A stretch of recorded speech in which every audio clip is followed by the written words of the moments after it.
Hello everyone and welcome to my channel. This is the 79th part of What If Deku Was Sanji's Reincarnation, My Heroes Reborn. The author of this great fanfic is Ivily. Links to them and original story in the description.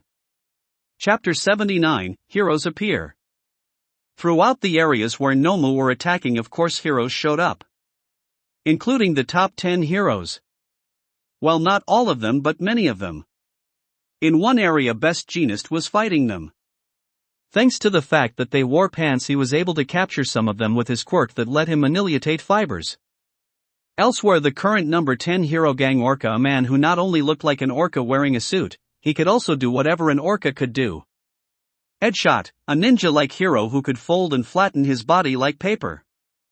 Endeavor was also called in, which did make sense as he did face Nomu before back in Hosu. However, it just wasn't the top 10 heroes doing things. There were others as well, such as Mount Lady and Kamui Woods. Of course, some of the reincarnated heroes were called in as well. Elsewhere, Chuko was giggled at some nomu she found. So these are the nomu I heard so much about, said Chuko. Interesting. She giggled as she started to control the debris from the attacks the nomu did.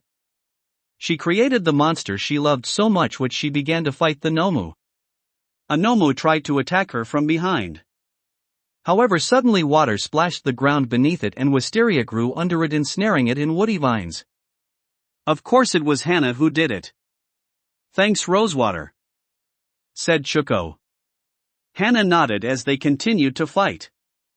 Meanwhile, several heroes fighting a large cluster of nomu. We need more help, yelled one of the heroes. These things are crazy, yelled another of them. I got this, called out a voice. They turned and saw Ruji. He took out a weird device. It's morphin time, he called out. What? Said several of the heroes, confused.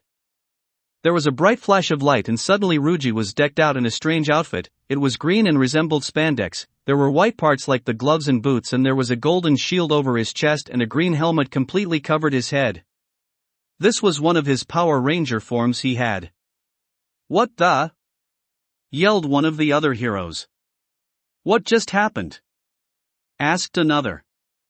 I thought his quirks is some kind of dinosaur mutation on the lower half of his body, said another hero.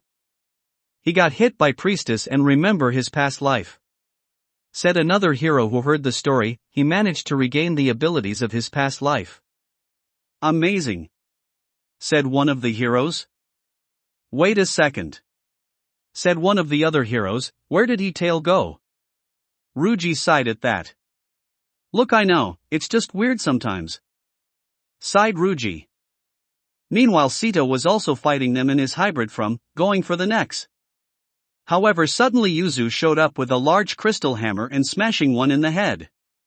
You know, a good idea to aim for the heads, said Yuzu. These things do have exposed brains. I'd like to treat them like zombies, but now's not the time, said Sito. I heard about the reassessment. Harsh, said Yuzu. Now's not the time to bring that up either, said Sito. Whatever, said Yuzu. However, it weren't just heroes fighting the nomu, but there were students, including as mentioned before the big three. The three strongest students at UA who decided to work together. One was a boy named Mirio Togata, whose hero name was Lemillion. He had just popped out the ground upper cutting a nomu. His quirk was permutation that let him become intangible. He was blonde with cartoony blue eyes with a white and blue costume with red cape and 1 million written on it. The second was boy named Tamaki Yamajiki, who just used tentacles to toss away several nomu. His hero name was Sun Eater and his quirk manifest allowed to transform parts of body with aspects of something he's recently eaten as long as it's in his system. His hair costume consists mainly of a white cloak and a mask over his eyes, and he had dark indigo hair and also had pointy ears like an elf. The last, a girl named Nijire Hado, who was flying in the air with her quirk wave motion that let her use her vitality as shockwaves, which took the form of spirals. Her hero name was Nijire-chan. Yes, really, she had long blue hair and her costume had a green bodysuit with spiral designs. Are there any more? asked Togata. I don't know. I don't see any, called out Nijire. However, Amajiki looked over. What is it? Asked Togata. I thought I saw someone, said Amajiki. Oh, okay, said Togata. However, the spot where he thought he saw someone, there was indeed someone watching them. Priestess. I wasn't sure if they would appear. I'm so glad they are, the experiment will be perfect with them as the subjects, said Priestess. Flashback. Priestess was hungover. She had drunken a lot the night before. Though to be fair, she had just unleashed the reincarnation of a second non-devil fruit using straw hats onto the world. This was really bad. What's still stewing about last night? Asked Shigaraki, noticing how terrible Priestess looked. I think you are, but what am I? Asked Priestess. Hung over, said Shigaraki. Priestess just face-palmed, she walked right into that one. You know, I was thinking about something, said Kurojiri as he poured her some coffee. What? Asked Priestess.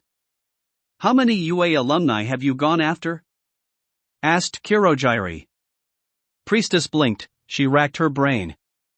Nada, said Priestess, realizing something. I also haven't gone after Shiketsu alumni. I see, said Kurojiri, perhaps that's the reason. What do you mean? Asked Priestess. Isn't it obvious? Asked Shigaraki, getting. I am so hungover right now, said Priestess. It might seem obvious to you, but it's too bright in here and noisy in here.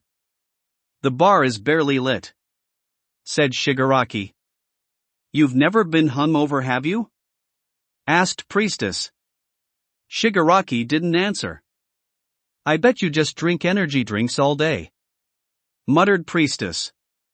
That is a stereotype, muttered Shigaraki.